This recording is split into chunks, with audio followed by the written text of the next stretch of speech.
بالله من الشيطان الرجيم بسم الله الرحمن الرحيم رب اشرح لي صدري ويسر لي امري واحلل عقدة من لساني يفقهوا قولي رب زدني علما صدر پارے کا خلاصہ تفسیر ہے سورۃ الانبیاء۔ صدر پارے کا آغاز سورۃ الانبیاء سے ہو رہا ہے۔ اس سورت میں 12 آیات اور 7 رکوع ہیں۔ اس سورت کی وجہ تشریح یہ ہے کہ اس میں تقریباً 17 انبیاء کرام کا ذکر ہے۔ صحیح بخاری میں حضرت عبداللہ بن مسعود رضی اللہ تعالی عنہ سے روایت ہے کہ سورہ بنی اسرائیل کا مریم طٰہٰ اور انبیاء نزول کے اعتبار سے پہلی اور بہترین دولت اور کمائی ہے۔ سورۃ الانبیاء کے اہم مضامین یہ ہیں۔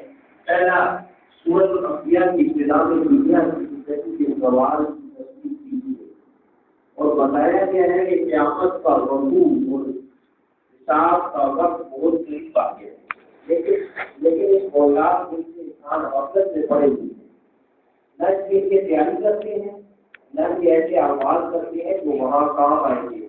ان کے سامنے جب بھی کوئی نئی آیت آتی ہے ان کا مذاق اڑانے اور اسے جھٹلاتے ہیں۔ وہ جانتے ہی نہیں کہ اسلم والے کلام کو کیسی سنجیدگی، وقار اور عاجزی کے ساتھ سننا چاہیے۔ دوسرا مضمون، مشرکین آپس میں حضور اکرم صلی اللہ علیہ وسلم کے بارے میں کہتے تھے کہ یہ شخص جو رسالت کا دعویدار ہے یہ رسول نہیں ہے، بلکہ تمہارے جیسا انسان ہے اور یہ دوسرے انبیاء جیسے ماضی معجزات کے پیش کرنے سے عاجز ہے۔ قرآن نے جواب دیا ہے کہ جتنے بھی انبیاء پہلے آئے ہیں وہ سب کے سب انسان تھے، کھاتے پیتے تھے اور دوسرے انسانی تقاضے پورے کرتے تھے۔ ایک نبی ایسا نہیں تھا جو بشری تقاضوں سے پاک ہو۔ جہاں تک معجزات کا تعلق ہے تو قرآن سے بڑا معجزہ کون سا ہو سکتا ہے؟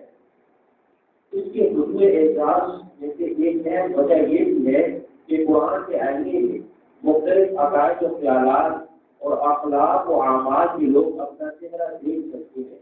اس میں ہر قوم اور ہر شخص کا تذکرہ موجود ہے، کہیں صراحتاً اور کہیں اشارتاً۔ ارشاد باری تعالیٰ ہے، ہم نے تمہاری طرف ایسی کتاب نازل کی ہے جس میں تمہارا تذکرہ ہے، کیا تم نہیں سمجھتے؟ مشہور تعبیر اور عرب سردار حضرت احنف بن قیس رحمہ اللہ کے بارے میں آتا ہے کہ ایک دن بیٹھے ہوئے تھے، کسی نے یہی آیت پڑھی، وہ تم پڑھو، کہا ذرا قرآن مجید کو لانا، میں اس میں اپنا تذکرہ تلاش کروں اور دیکھوں کہ میں کن لوگوں کے ساتھ ہوں اور کن لوگوں سے مجھے مشابہت ہے۔ وہ قرآن کے اوراق لگتے رہے اور مختلف لوگوں کے اقوال پڑھتے رہے۔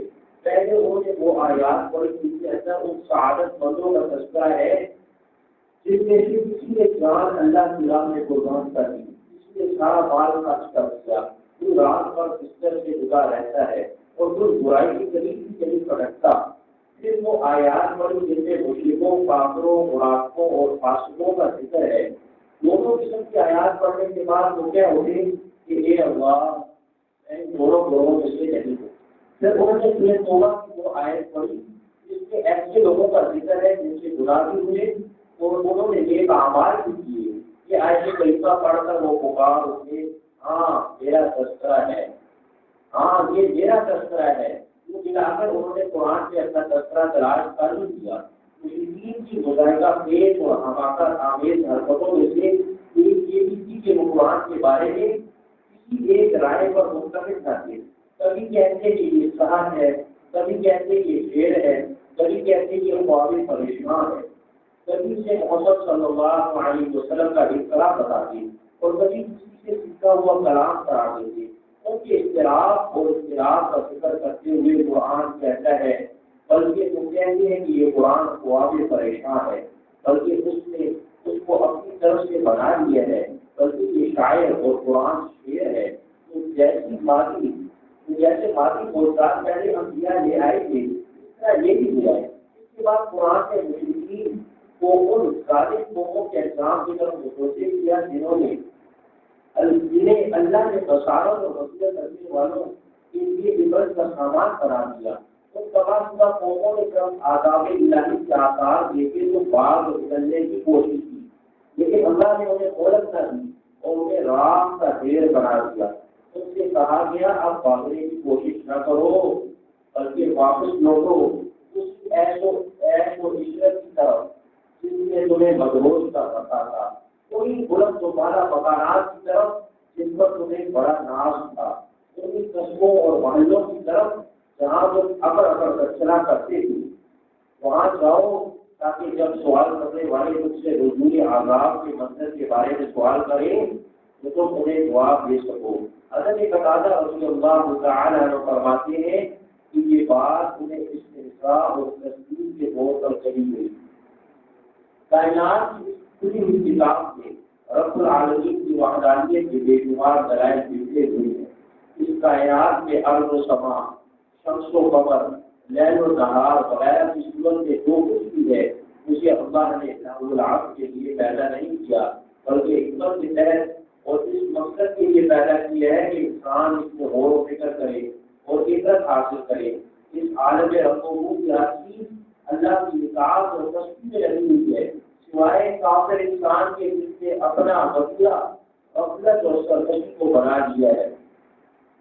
مشرکین جو کہ اللہ کو چھوڑ کر جماعت کے سامنے رکتے تھے انہیں سزا و توبیخ کی گئی ہے، انہیں غصہ کیا گیا ہے، انہیں ڈانٹا گیا ہے اور ان سے اس پر دلیل کا مطالبہ کیا گیا ہے کہ واقعی یہ بہت عبادت کے مستحق ہے۔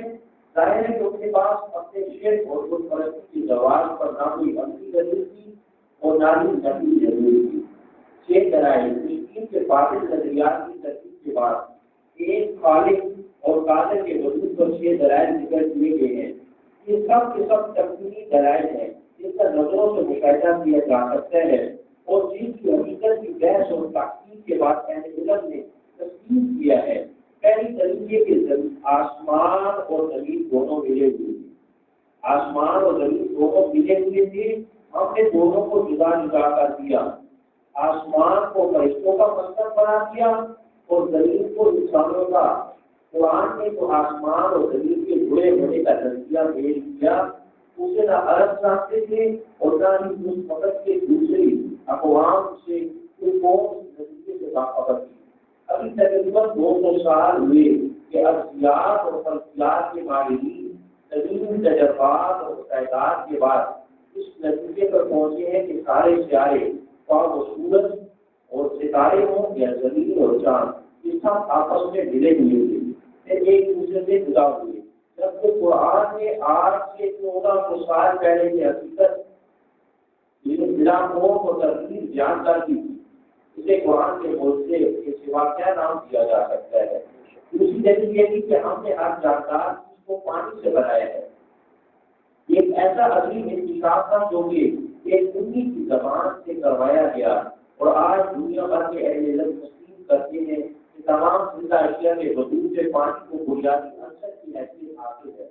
پانی کے بغیر زندگی محال ہے، اور حیوان ہو یا درخت ہو اور پودے سب پانی کے محتاج ہیں۔ آپ چاند کو دیکھ لیجیے، وہ اپنی بناوٹ میں زمین کے مشابہ ہے، لیکن کیونکہ وہاں پانی نہیں اس لیے اس کی سطح پر زندگی ناممکن ہے۔ اسی دلیل یہ بھی کہ ہم نے زمین پر پہاڑ بنائے تاکہ لوگوں کے بوجھ سے زمین ملنے نہ لگے۔ اگر یہ پہاڑ نہ ہوتے تو زمین مسلسل زلزلوں اور اضطرابات کی زد میں رہتی اور زمین کی تہ میں جو آگ بڑھ رہی ہے اس سے حفاظت نہیں ہو سکتی تھی۔ اب کی دنیا میں کہیں کہیں ایسے آتش فشاں پہاڑ پائے جاتے ہیں جن کے ذریعے گویا زمین کبھی کبھی سانس لیتی ہے اور اس میں بڑھنے والی آگ زندگی کو حال کر دیتی ہے۔ چوتھی دلیل یہ تھی کہ ہم نے زمین میں گزارا راستے بنائے ہیں تاکہ لوگ ان پر چلے۔ آپ ہموار میدانوں کو چھوڑے، پہاڑی سلسلوں کو دیکھ لیجیے جو ملک در ملک چلے جاتے ہیں، لیکن اللہ تعالیٰ نے ان کے درمیان گزارا واسطے اور راستے رکھے جن کی وجہ سے انسانوں کو اپنے سفروں میں کوئی مشکل پیش نہیں جاتی۔ پانچویں دلیل یہ تھی کہ ہم نے آسمان کو محفوظ چھت بنایا ہے۔ اس چھت میں لاکھوں ستارے، سورج اور چاند ہے جو اپنے اپنے مدار کی انتہائی تیز رفتاری سے گھوم رہے ہیں، نہ ان کا ٹکراؤ ہوتا ہے اور نہ ان کو خلل بلند ہوتے ہیں۔ اگر ایک ستارہ بھی اپنی مدار سے ہٹ جائے تو نظام عالم میں خلل واقع ہو جائے، تو وہ کون ہے جو اس سارے نظام کو سنبھالے ہوئے ہیں اور اسی کو بھی ایک مخصوص رفتار اور راستے سے ادھر ادھر نہیں ہونے دے گا. کیا لات اور عمر یا عزا اور منات نہیں بلکہ رب العالمین کی سوا کوئی نہیں.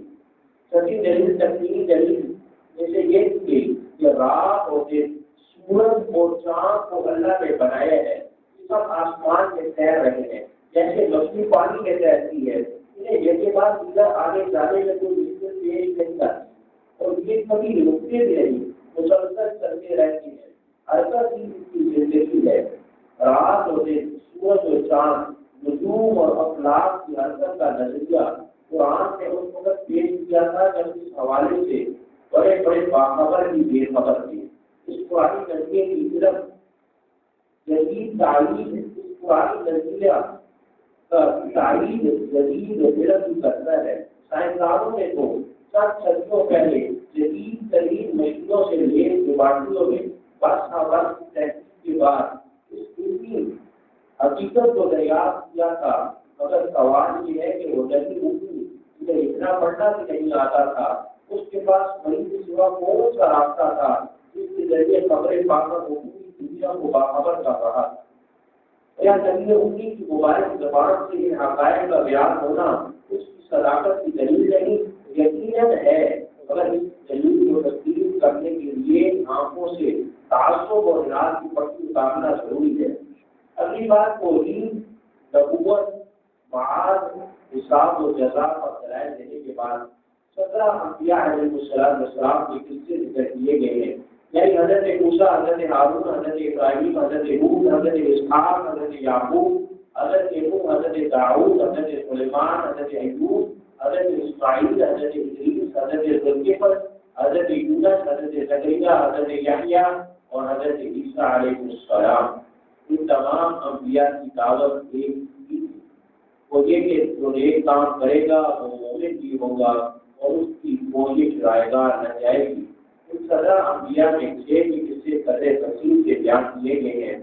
حضرت ابراہیم علیہ السلام جنہیں دعوت توحید اور تجدید شرک کی وجہ سے بہتی ہوئی آگ میں گرا دیا گیا, مگر اللہ نے ان کی حفاظت کروائی. آپ کے بھتیجے حضرت ہود علیہ السلام جنہیں ایک بدترین قوم کی طرف نبی بنا کر بھیجا گیا. حضرت نوح علیہ السلام جنہیں ان کی طویل عمر اور اللہ تعالیٰ کی راہ میں صبر و تحمل کرنے کی وجہ سے شیخ الانبیاء بھی کہا جاتا ہے, انہوں نے 950 سال تک فریضہ دعوت کا انجام دیا. حضرت داؤد اور ان کے بیٹے حضرت سلیمان علیہ السلام کا قصہ, جو دونوں نبی بھی تھے اور بادشاہ بھی تھے, انہیں روحانی اور مالی دونوں طرح کی نعمتوں سے خوب نوازا گیا تھا. حضرت ایوب علیہ السلام جنہیں مصائب و آلام کے ذریعے آزمایا گیا, انہوں نے ایسے صبر کا مظاہرہ فرمایا کہ ان کا صبر ضرب الجسم بن گیا اور مصائب و آلام جو مسلسل اللہ تعالیٰ کی طرف متوجہ رہے, ان کی توجہ کے رحمت باری تعالیٰ کو متوجہ کر ہی دیا. ان کی دعائیں قبول ہوئی اور دور اختلاف ختم ہو گیا. حضرت یونس علیہ السلام کا قصہ اپنے مچھلی نے نکل لیا تھا, اس کے پیٹ سے انہوں نے اللہ تعالیٰ کو پکارا, ان کی پکار سنی گئی, انہیں غم سے نجات مل گیا. بے شک اللہ تعالیٰ کو پکارنے والوں کو غم سے نجات مل جاتا ہے.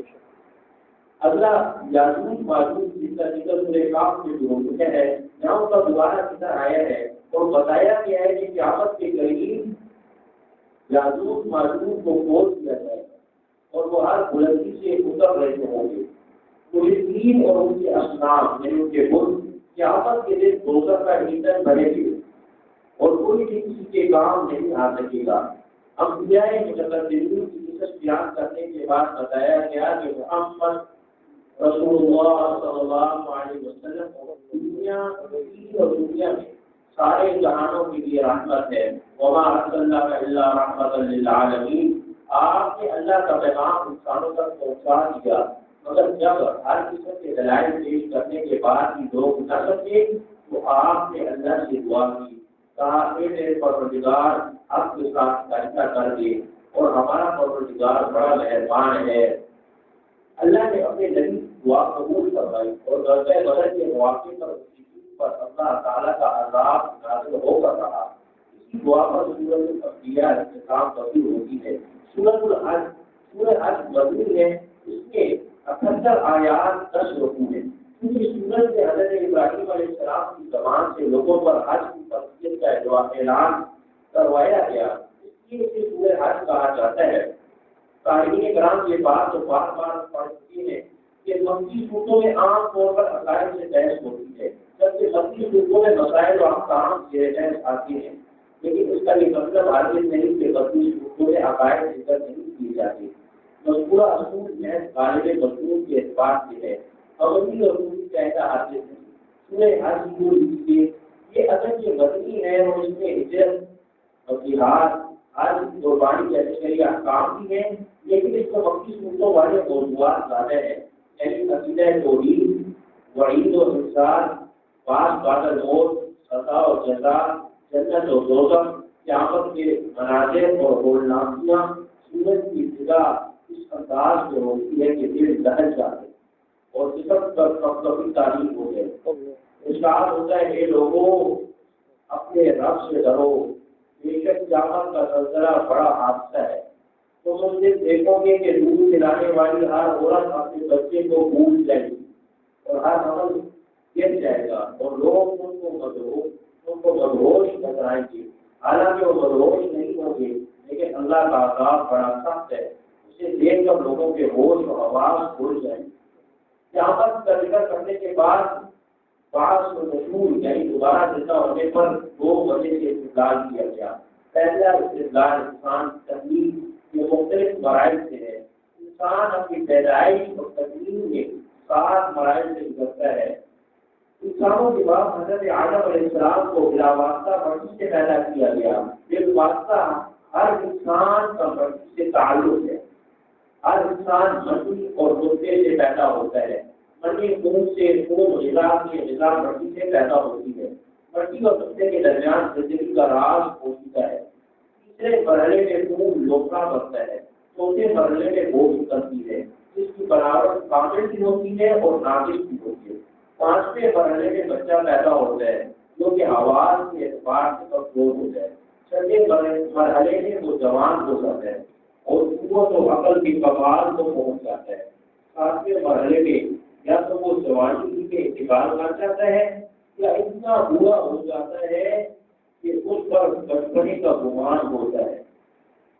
وہ انسان جو خود ان مراحل سے گزرتا ہے وہ کیسے کہہ سکتا ہے کہ اللہ دوبارہ پیدا کرنے پر قادر نہیں؟ بالخصوص آج کا انسان جو کہ جانتا ہے کہ اور جسوتے میں باری تعالیٰ نے تمام انسانی آواز کو چھپا رکھے ہیں. یہ معلومات رکھنے والا انسان کیسے پناہ کے بعد دوسری زندگی کا انکار کر سکتا ہے؟ کچھ لوگ تو واضح طور پر گزرا ہے اور کچھ ایسے ہیں جو مزمزم ہیں. اگر انہیں کچھ دنیاوی فائدہ حاصل ہو تو عبادت میں لگے رہتے ہیں اور دین پر جمے رہتے ہیں، اور اگر فائدے کے بجائے کسی آزمائش کا سامنا کرنا پڑے تو دین پھیر جاتے ہیں. ان احمقوں نے گویا ایمان اور دین کو کرنسی سمجھ رکھا ہے. اس کا کھڑا یا چھوٹا ہونے کا فیصلہ وہ دنیاوی نفع نقصان کے اعتبار سے کرتے ہیں. محنت اور مسائل کا جائزہ لیا جائے تو انہیں 6 لوگوں کے بارے میں تقسیم کیا جاتا ہے. مسلمان جو کہ حضرت محمد صلی اللہ علیہ وسلم کی اتباع کرتے ہیں اور قرآن پر ایمان رکھتے ہیں. یہود جو حضرت موسیٰ علیہ السلام کے امتی اصحاب قرآن ہیں. عیسائی جو حضرت عیسیٰ علیہ السلام کے امتی اور اصحاب انجیل ہیں. ساتھ ہی کہا جاتا ہے کہ یہ فرقہ حضرت ابراہیم علیہ السلام کے زمانے میں تھا، ستاروں کی عبادت کرتے تھے. مجوس ان کی آسمانی مذہب کے پیروکار نہیں تھے، سورج، چاند اور آگ کی پرستش کرتے تھے. مشرک بتوں کی پوجا پاٹ کرنے والے ان میں سے 5 فرقے شیطان کے ہیں اور صرف پہلا فرقہ رحمان کا ہے. ان فرقوں کے درمیان قیامت کے دن فیصلہ کیا جائے گا. حضرت ابراہیم علیہ السلام نے اللہ کے حکم سے بیت اللہ کی تعمیر کی. اس کے بعد حضرت ابی قیس پر کھڑے ہو کر حج کا اعلان کیا. اللہ تعالیٰ نے اپنی قدرت کاملہ سے یہ اعلان ارض و سما میں رہنے والوں تک پہنچا دیا اور ہر کسی نے اسے سن لیا. جو آیات میں آتا ہے کہ جس نے سن لیا قیامت تک آنے والے انسانوں میں سے تو وہ ضرور اللہ تعالیٰ اسے حج کی سعادت نصیب فرمائے گا، بے شک غریب ہو یا امیر ہو. حج اور شاعر حج کی مناسبت سے یہ بھی بتایا گیا کہ اللہ کے مخالف کی تعظیم ایمان کی علامات میں سے ہے، جیسے نیکیوں کے کرنے میں اجر عظیم ہے، اسی طرح اللہ کی حرام کی ہوئی چیزوں اور اعمال سے بچنے میں بڑا ثواب ہے۔ حقیقی مومنوں کی 4 علامات ہیں: اللہ کا خوف اور مسائل پر صبر، نماز کی پابندی، ایک مصارف میں خرچ کرنا۔ جانوروں کی قربانی کا حکم دینے کے بعد بتایا گیا کہ اس کا خون اور گوشت اللہ تک نہیں پہنچتا، بلکہ اللہ تک تو بندوں کا تقویٰ پہنچتا ہے۔ جس کے دل میں تقویٰ ہوگا وہ گناہوں سے بچے گا اور نیک اعمال سے اللہ کی رضا بھی کرے گا۔ مناسب کے حج کا ذکر کرنے کے بعد مسلمانوں کو جہاد و قتال کی اجازت دی گئی، کیونکہ کفار مسلمانوں کو اللہ کے دین سے اور مکے سے داخل ہونے سے روکتے تھے۔ ابتدا میں اثر سے صبر اور درگزر کی ترتیب کی گئی تھی، لیکن جب مدینے کو مسلمانوں کے قدم چم گئے اور ان کی طرف سے تحفظ اور برداشت کے رویے کے باوجود کوئی دین کی شرارتوں اور سیاستوں کا سلسلہ جاری رہا، تو اب انہیں سورہ حج میں اس آیت نمبر 39 کے ذریعے قتال کی اجازت دے دی گئی۔ متعدد صحابہ اور تابعین کی رائے یہ ہے کہ تقریباً 70 آیات میں ہاتھ روک کر رکھنے کی ترتیب کے بعد یہ پہلی آیت تھی جس میں قتال کی اجازت دی گئی، ساتھ ہی جہاد کی حکمت بھی بیان کر دی گئی اور بولیے کہ اگر اللہ جہاد کی اجازت نہ دیتا تو پھر دشمن خود سرے ہو جاتے اور اہل کفر مومنوں پر چھا جاتے، جس کی وجہ سے عبادت خانے ویران ہو جاتے۔ لیکن جب انہیں دین کا جواب پسند سے ملنے کا ڈر ہو گیا تو وہ اس کام سے پہلے 2 بار سوچیں گے۔ افسوس کہ آج کفار کو مسلمانوں کی طرف سے نہ انتقام کا ڈر ہے نہ دفاع کا یقین ہے، اس لیے وہ جلدی درندوں کی طرح اسلامی ممالک میں سلطنتیں پھر رہے ہیں۔ دوسرے انبیاء کی طرح حضور اکرم صلی اللہ علیہ وسلم کی بعثت کا مقصد بھی دعوت کا پہنچا دینا تھا۔